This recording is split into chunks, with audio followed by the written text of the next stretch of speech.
What's going on, guys? You are locked into Trending with Nae, and today I have my third apprentice candidate, Amber Rose. Amber, welcome to BritAsia TV. It's amazing to have you here. Thank you. And there's so much to talk about. There is. So much to talk about. So I want to start from the beginning because I'm sure a lot of our viewers, as well as me, know of you pre-apprentice. We followed your journey. And it was amazing when we heard you were going on the Apprentice. Such like a win for the community.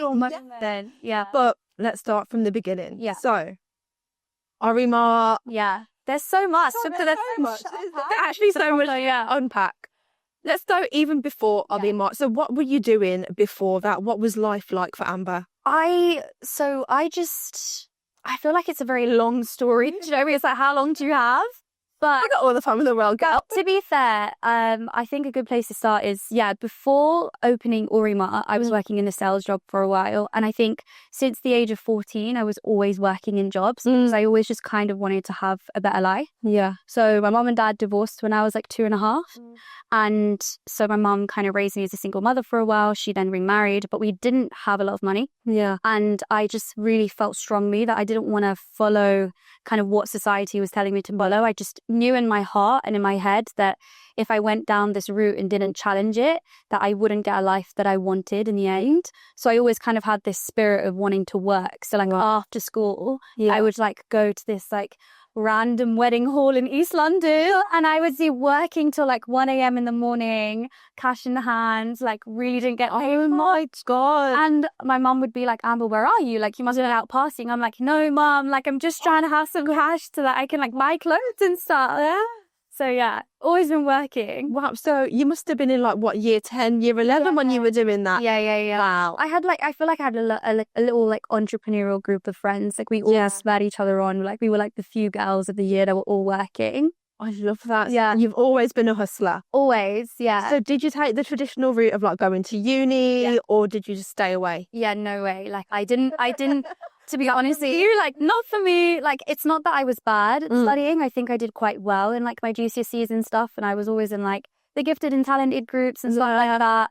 But I just never took a liking to it. I don't know what it was. I was just like, I was very determined to have the rags to riches story. I'm not going to lie. I was like, I'm not bothered. Like, I don't need to like go into it too hard. So I just didn't because I didn't enjoy it. Yeah. And so I went to college and I did a BTEC in music because at the time I really wanted to do music. Random. Why not? Yeah, why not? Something fun. And then after that, I went straight into working and kind of, did that. I didn't go to uni. So what was the driving force behind starting Orimar? What was that? You left your sales job. Yeah. What was that final decider? I think, well, at the time it was COVID and the type of sales that I was doing like required, meeting people face to face, and that completely stopped. And so I was at crossroads where like I was in this career that I had built for the last few years, got to really senior position and really like saw myself being in that. And then when COVID happened, it kind of stripped that away from me. And I was like, well, I need to make a decision now of like whether I stay here and be patient and see if I can then go into it at a later date or if I pivot. But I just knew in my heart that I couldn't go back to ever being in a conventional job. I had to be an entrepreneur because I felt like I was on that path already. I was self-employed since the age of like 18. So myself and Michael, my business partner, we met through that sales job. And we always got along. Like we always just worked really well together. We were both really passionate about food. He's from Vietnam, I'm South Asian. We were like, let's just do it. Let's just put our heads together, put our savings in and see what happens and take a risk. I feel like you really brought the whole East Asian food cuisine to a whole new level in the UK. I hadn't heard a bulldog before, Amber. Honestly. That's so sweet. I swear. I think honestly that was the point for us. Like I've always been a foodie and I think initially I had a lot of kind of, when Orimar was kind of making the rounds on the internet and people were learning more about us, a lot of people would kind of question me and be like, you're South Asian, like why are you selling East and Southeast Asian food? But that was always the point, which is that like everybody can enjoy cultures from everywhere, like cuisines from everywhere. Like I've always been someone who's enjoyed so many different cuisines and always taken a lot of interest into different cultures. And I saw the kind of gap in the market for like a Western audience who want to explore new food, but aren't necessarily going to go into like the traditional kind of East Asian shops. Because you wouldn't know where to start. Exactly. Yeah. Or you might have had an experience where you've spoken to like somebody at customer service and they don't actually know what the product is themselves, so they don't explain it to you. And so we wanted to like have somewhere that was very comfortable for people to like explore new things. So yeah, I'm really happy that you said that, because it's literally like what Look, it's so true. I had no idea what Buldak was. Like, you put me on, and I'm sure you would like it. I should say It's like so addictive, right? So addictive. Yeah. I try and minimize it within a month. In moderation. Which I need to ask, how do you eat so much Buldak and still look this amazing? You know what? I actually feel like I don't eat as much now as I used to. I think, especially when I was working in Orima all the time, when you're busy and you're just working on your business, like naturally you're just getting like quick meals all the time. Yeah. And my quick meal was right in front of me. It was just noodles. Yeah. And I'm like, might as well vlog it, might as well talk about it. It's a product I sell in my store anyway. And it was quick and easy. But yeah, I will say, like, all in balance now. Like, I'm like, should I have it today? Probably not. Like, maybe not today. Maybe I'll do it next week. No, amazing.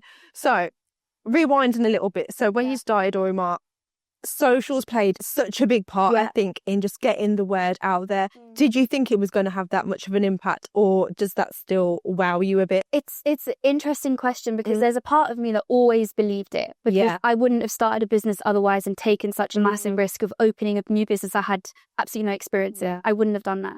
So kind of yes, but at the same time, I could have never imagined to get this far as well. So it's kind of both at the same time. Lulu is the Salulu. No way. It's such a delusion. Yeah, you need to be like, but I also think that is so essential in entrepreneurship. You have to have that level of like, I don't know how I'm going to get there, but I'm going to get there. Work, and that's always what I had, especially in the beginning. I had such a hunger towards it. So yeah, social media played a huge part in the success of Orima. But I remember distinctively when we first opened, even before that point, when we were renovating the shop, I had started vlogging, and I was like, I have to get our story out there, because we aren't perfect. We're not coming in with a multi-million-pound investment.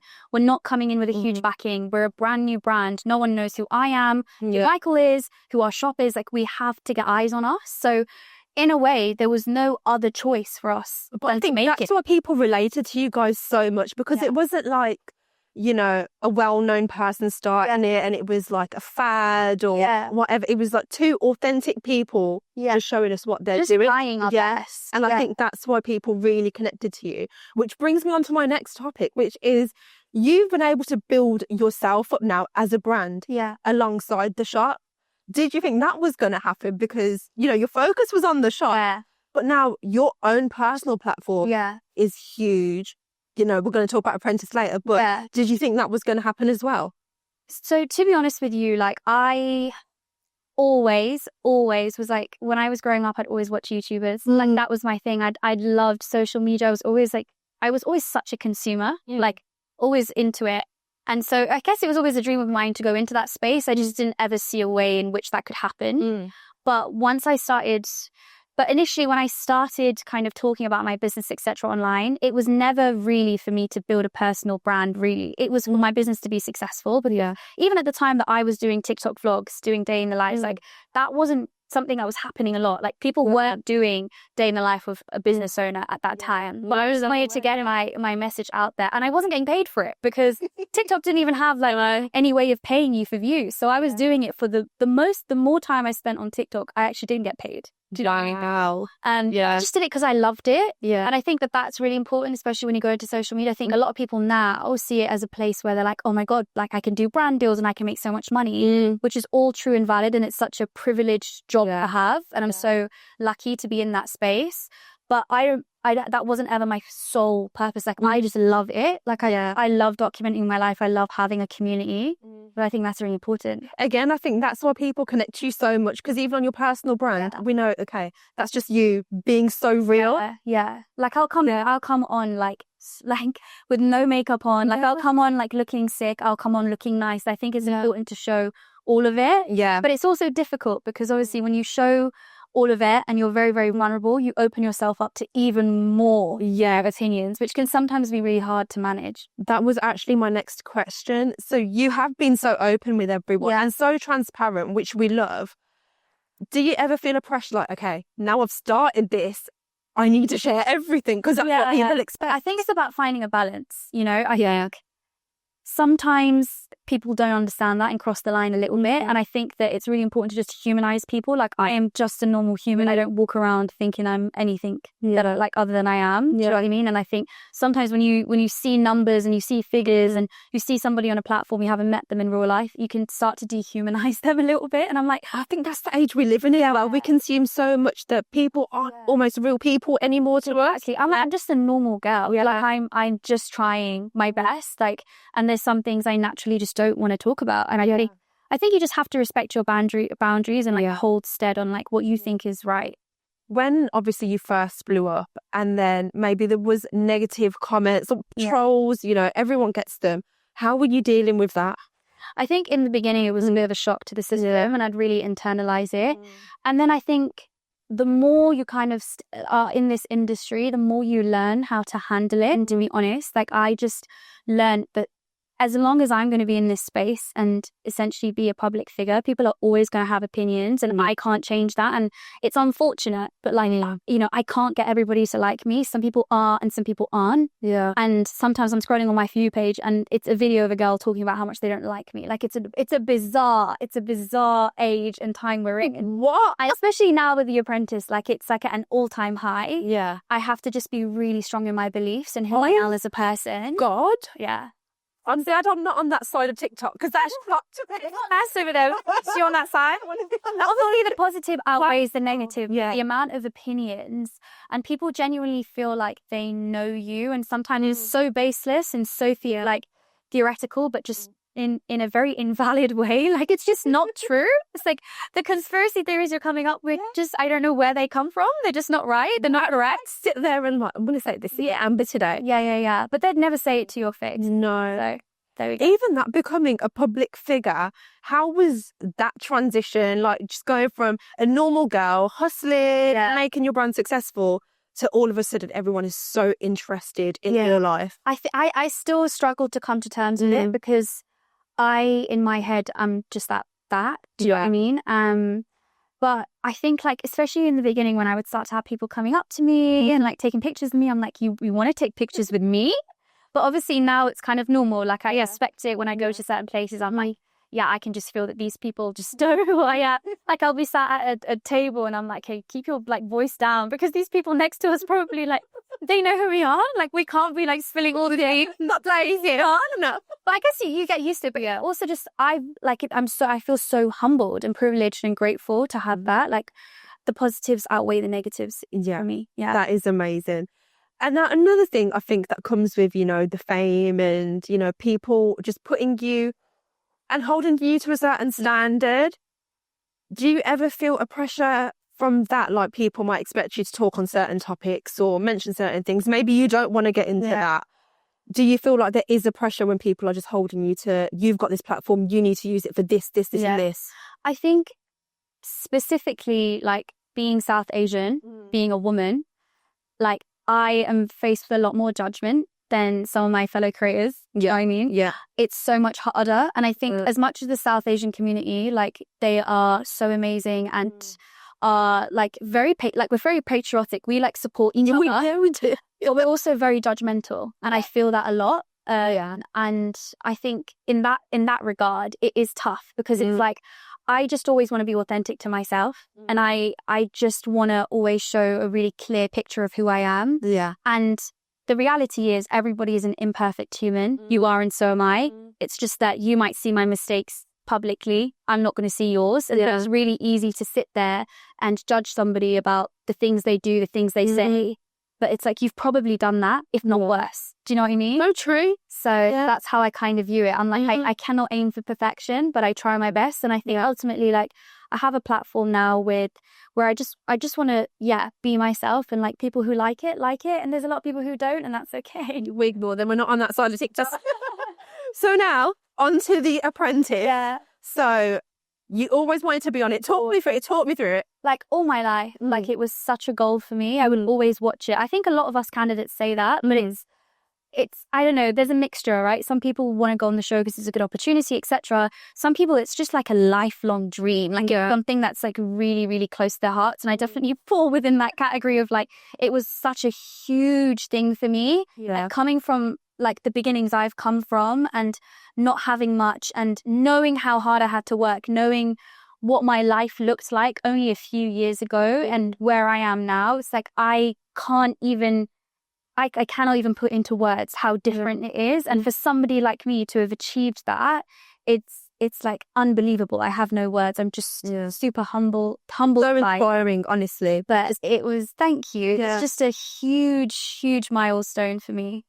Always wanted to do it, applied for the first time, got in. And I guess like that whole audition process is also really, really difficult. And I don't think that's something people talk about. Like, it's like, let's talk about it. What's it like? Yeah, it's a few months, to be fair. And like, you're basically kept in limbo, like loads of different rounds. You're up against people that are super, super competitive. You know, like it's high competition. I don't think I've ever been in a more competitive environment. And as much as people perceive me to be confident, like comparatively, I didn't feel like the most confident person in the room.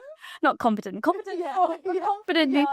So it was, even at the audition stage, like I was having to throw myself in the deep end and like kind of reel off all of my accolades, which you don't do in day-to-day life. I'm not going to walk around being like, oh, my business does this and did it. You don't do that. Well, I don't anyway. But in a situation like that, you have to present yourself as so forthcoming. And that was very, very difficult for me. Okay, so when you got in, was it everything you expected it to be? Or did it completely throw you off? Yeah, I definitely felt like I was thrown off a little bit. I was, honestly, I was happy to be there. As I said before, like I just found it to be like, I couldn't quite believe that I was like a part of the 18 candidates that got chosen. You know, like I was so grateful to be in that situation, but I also knew what I was signing up for. Like, it's not Dragon's Den, like it's The Apprentice. Like, it is a bit of tongue in cheek as much as it is a serious business show. It's also entertainment heavy, and so I expected the filming to be as rigorous as it was. Like, but I guess even though I had those expectations, I don't think anything could have prepared me. So it definitely threw me off. But my overall experience has been so positive. Yeah, like if I look at everything that's happened. I mean, it's still on air, so we're not going to obviously talk about. I don't know who's won. She hasn't told me. Like, we don't know anything. So obviously we can't get into those details. But I do want to rewind to the beginning. So unfortunately, you were announced prematurely. Yeah. How was that for you? Obviously, it was a lifelong dream for you. Yeah. And to have that moment kind of snatched. How was that? That was, I think, one of the hardest things I've had to deal with, because especially like the fact that I had built my platform and I was the first candidate who had like a significant following going into the show. And I knew it would be such a big moment for me. And I was like, I kept it all like very, very tight. I didn't tell anybody I was going on the show. And like more than any other candidate, I had to be even more careful. So like even when it came to posting during the time of filming, like I had drafts ready so people couldn't figure out where I was. It had to be so hush hush. And I did my job on my end to make sure I followed everything the way it was supposed to. The whole time, whilst we were waiting for the show to air, because there's a lot of months in between filming and airing, I would literally like sometimes be sat at home, like just imagining the moment that I would be announced. Yeah. And so when that happened to me, it was like my whole world fell apart, and it was the most heartbreaking thing. And it honestly felt earth shattering, because it was also done in the most derogatory, inhumane way. Yeah. And I literally got ridiculed online. Like, I wasn't able to say anything because at the time I wasn't announced. So I wasn't even able to confirm that I was a candidate. And I was like front page, in the papers in the most horrible way. And I had no control over it. It all spiraled completely like out of proportion. Yeah, it was honestly one of the hardest things I had to deal with. And it was around Christmas. And so like everyone was enjoying Christmas and their holidays. Yeah. I don't think I've ever been more depressed in my life. And like that is the time where everyone's excited. And so I also feel like it was very unfair, because I feel like I just started on the back foot. Yeah. And so like you're always going on to The Apprentice, like people are going to hate you, people are going to love you. Being also an influencer candidate, I knew that people would have a little bit more to say about me, and that I would get a little bit more judgment, which has happened. And the thing is, you're so much more than an influencer. Of course, like people, I think, maybe forgot that you are a whole businesswoman. Yeah, a seven-figure business. I don't know what I mean. And, you know, they threw in the word influencers. Like, Yeah. it is so much more than that. And like it's not like I had a platform before having a business. I had a business and then grew a platform. Yeah. You know, just as a byproduct of that. Yeah. But my business is also successful. And like in comparison to like the other candidates in the process, one of the most successful businesses there. And I'm a woman. Yeah. So I also just felt like it was, like completely unfair, completely born out of push. It didn't happen to anyone else. And so I actually felt like I started off the series on the back foot. So where I thought like, oh my God, filming is done now. I'd waited all of this time. It was such a huge moment for me. When it finally came out, I was like, this is actually the worst time of my entire life. Oh my God. But the bullying, like, I can't even put into words how bad it was. Like, it was and so bad. that is the really negative and dark side of the media that people kind of like to shun away, but it's real people that they're affecting. But I just think they had no mercy. No. You know, like they really didn't have any humanity towards me. I just felt completely let down. But I just also knew it's such a big opportunity for me. Like, I can't let that be my story. It's just unfortunate the way things happened. But hopefully I look back at it in like 5 years and I'm like, it had to happen like that. But right now it's still too soon.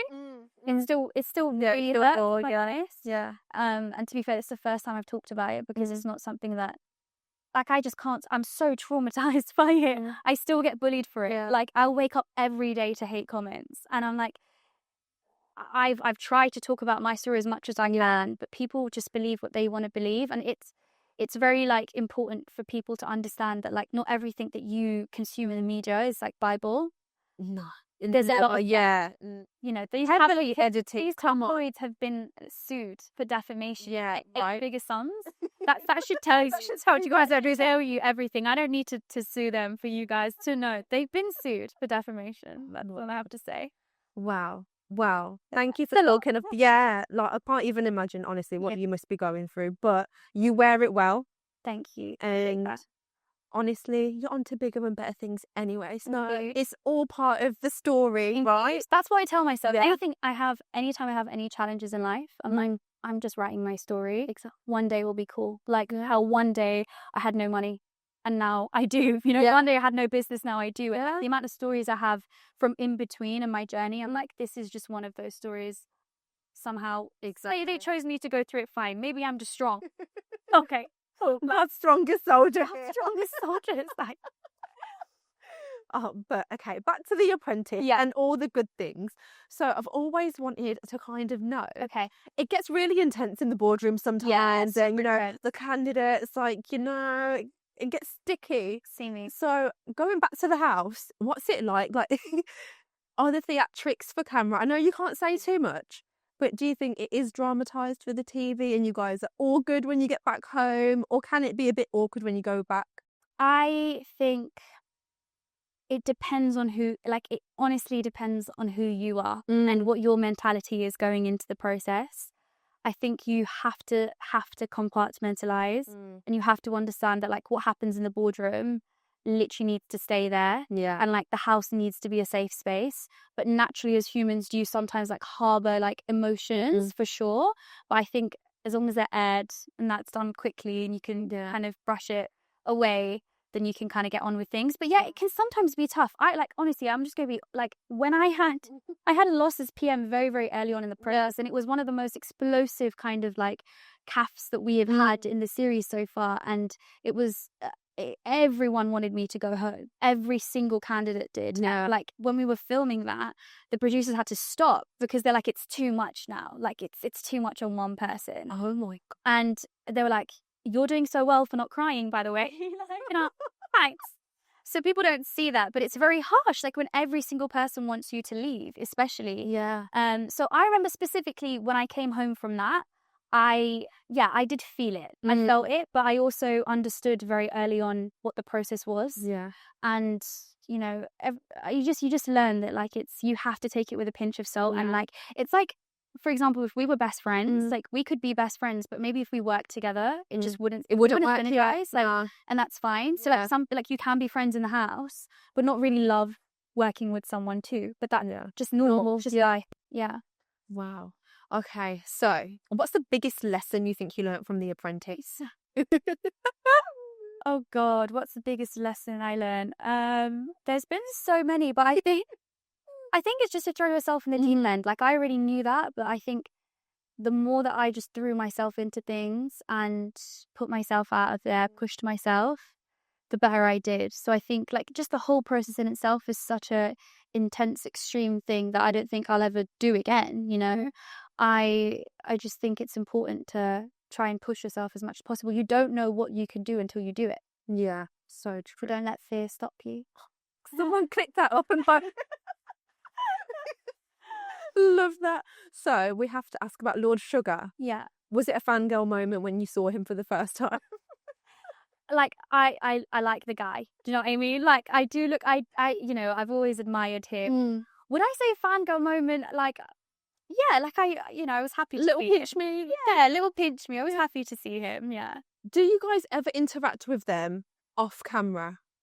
Or do you only see them when you're filming? Yeah, it's Yeah. usually when you're filming, like it's what you see on Okay. camera. Yeah. So, out of all the tasks that we've seen so far, what's been your favourite?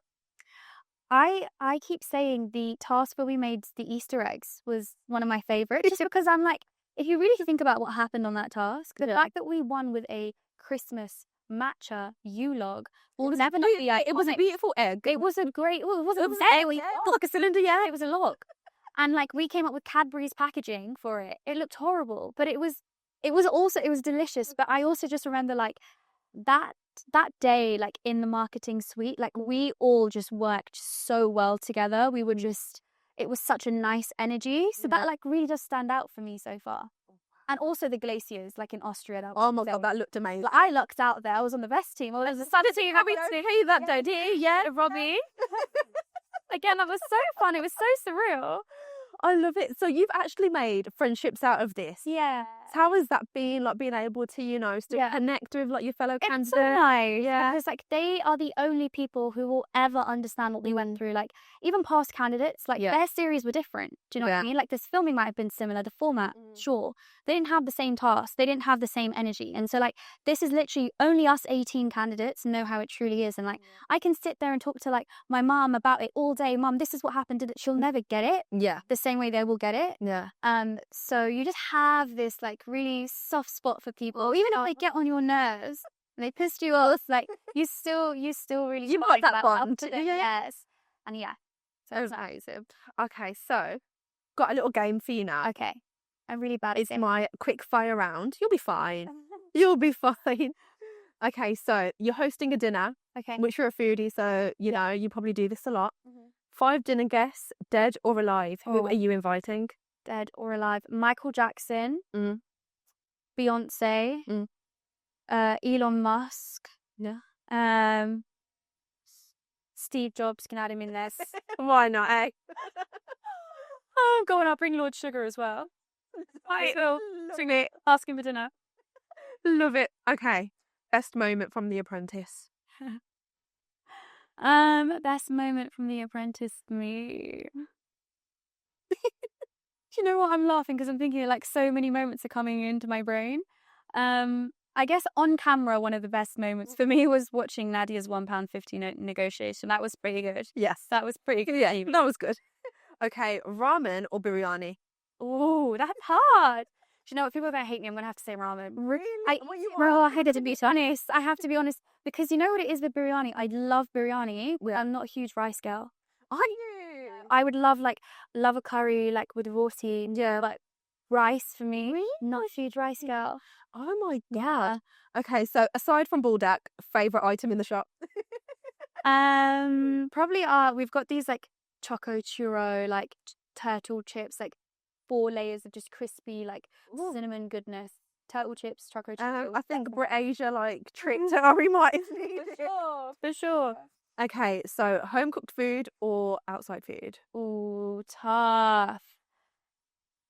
Oh, okay. Can I give like a 2-part answer? Of course. It's like really, really difficult. Okay, I would say outside food if it's like obviously a nice restaurant, but home cooked over a takeaway. I got you. Yeah, I completely feel that. Okay, so have you watched Men in Black? Yeah, but like probably a decade ago. Do you remember the clicky eraser? Okay, so there's a clicky eraser, which when you click it, you can erase any memory, right? So if you had that eraser, what memory would you erase from all of your viewers' life? My viewers? Yeah.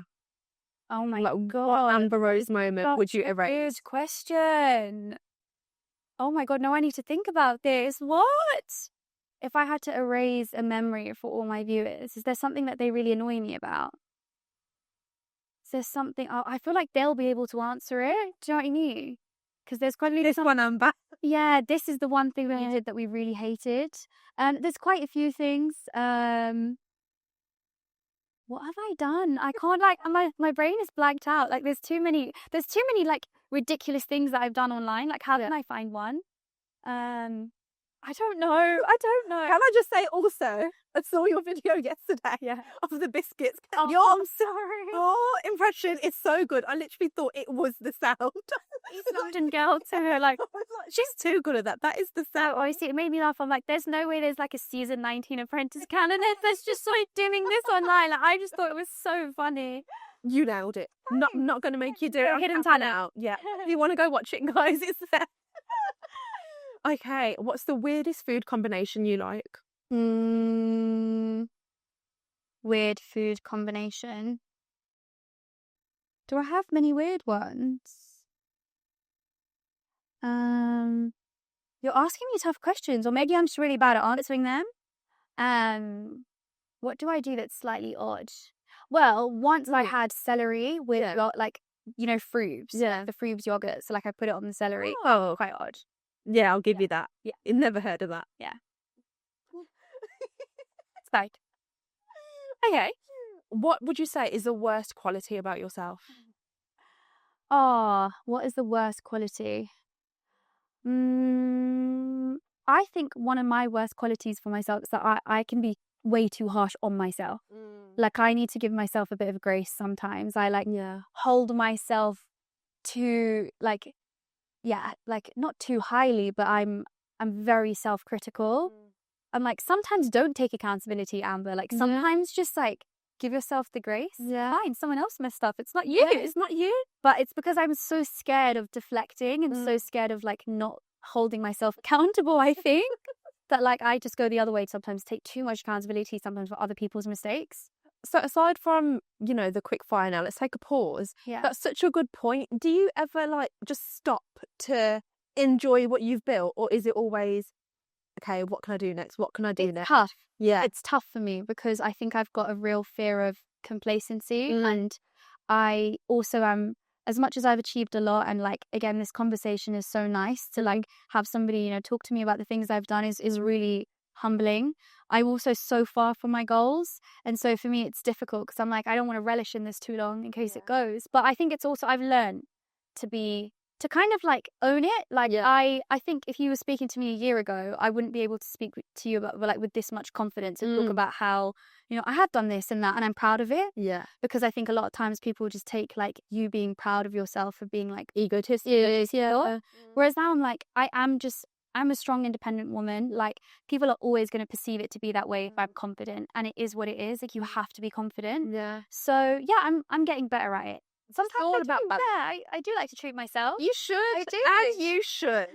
Okay, so back to the quick fire. Worst chat up line that's ever been used on you?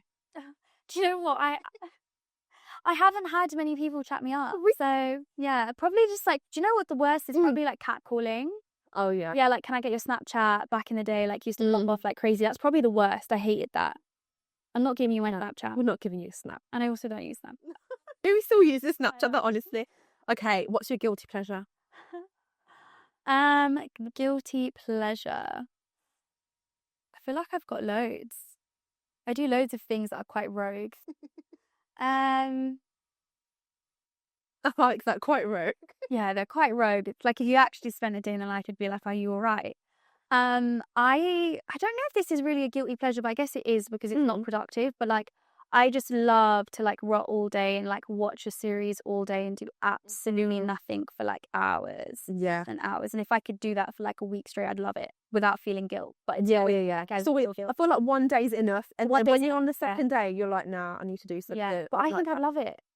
I think I'd love it if I didn't feel guilty and didn't have so much to do. You know, maybe that's where the balance comes in now. Yeah. No, but I do it sometimes. But like, you know, I'm busy. I can't be doing that. She can't be writing in bed watching Riverdale or anything like that. No. Okay, last question. What is your biggest ick? Is this in like humans in general or in like guys? Anything. Biggest ick. I really don't like people. What? Full stop. I'm gonna clip that. I really don't like people that put other people down to make themselves feel better. That is my biggest ick in any single human being in life. Like, if I detect 0.1% of that in you, I cannot be your friend. I cannot be associated with you, because I think there's so many ways to build your confidence. As somebody who grew up with like a complete lack of like self-confidence most of my life, like I understand it firsthand. But I've never been a jealous person. I've never been somebody who would put somebody else down to make themselves feel better. And the amount of people that I see doing that like is actually shocking. And I really wish I could talk to people to be like, this isn't the way to build your confidence. Like, two people can both be beautiful. They can coexist. Two people can both be smart. But it's like, even, I know we're circling back and I'm going on a tangent, but even like going back to the show, like people always kind of compare me to another candidate. Yeah. Somebody else can be great and I can also be great. Yeah. Do you know what I mean? Or like, so I could be great without you having to put somebody else down. That's not flattering to me. Exactly. So that is my biggest ick in life, I think. I think that's the best ick anyone has ever said on this show, period. Life goals, morals, values. You're really passionately about that. I love that. So it's honestly something I think about all the time. Like, I hate it so much. It's true. I really do. I'm like, I can be the worst person in the world, but that is one thing I've never been guilty of that crime. Never. Never will. Yeah. So you heard it here first. Well, Amber, this has been great. I'm so sad we're gonna have to let you go now. Thank you. But maybe get you back in after the show's done and we can discuss other things. Yes, we can spill the tea. But okay, before you go, what's coming up next for you? Anything we can look forward to? Well, I'm opening a new business very, very soon. So you're going to be documenting the whole renovation, journey. And I'm very, very excited about that. So that's like my next new project. Amazing. And for any of our viewers, where can they find you on socials? So TikTok and Instagram. My socials are all Amber Rose BAD, Amber Rose Bad, or just type in Amber Rose Bad and you'll find me. You'll find me. Well, Amber, thank you so much once again. Guys, that is all for today. You can catch me here again. Keep it locked to BritAsia TV.